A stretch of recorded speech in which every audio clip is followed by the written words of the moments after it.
Jaitiren aldeko jaialdia antolatu duzue, irabazitako dirua bertara bidaltzeko asmoz. Jende andana hurbildu da.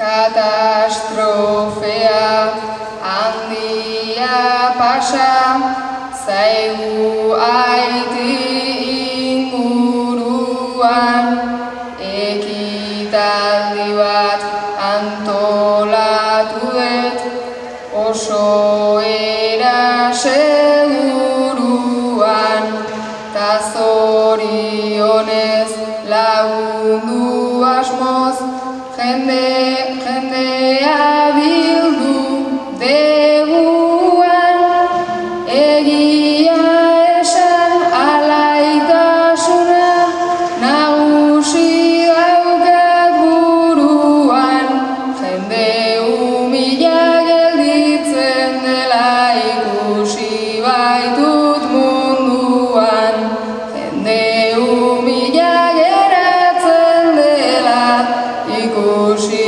baitut munduan. Zure gurasoak haserretuta dabiltza.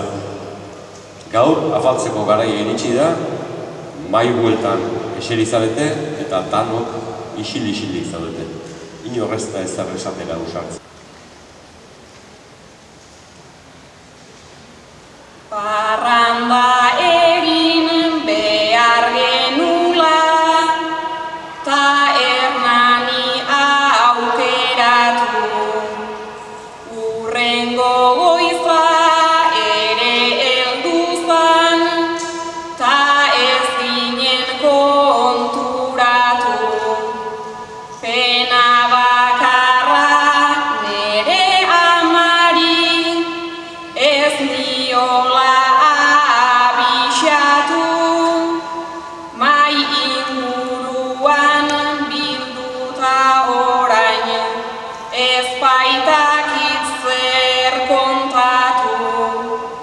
Esate dedan lehen aldia, ez gogoan hartu, urrena txintxo ibiliko naiz, bene-benetan barkatu, bene-benetan barkatu.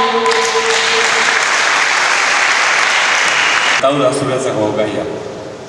Gaur, kuadrilakoek esan dizute ez direla irtengo. Kalera irten zera zu enkargu bat egitera eta kuadrila guztia topatu. Seiterdietan beti bezala ama heldu da etxera, ogia falta eta bidali ez nau bani erostera.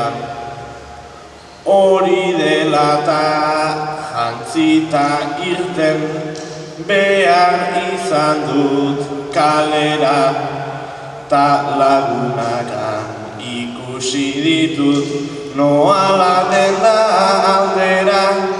Zuek ere zer irten zerate enkarguak egitera, enkarguak egitera.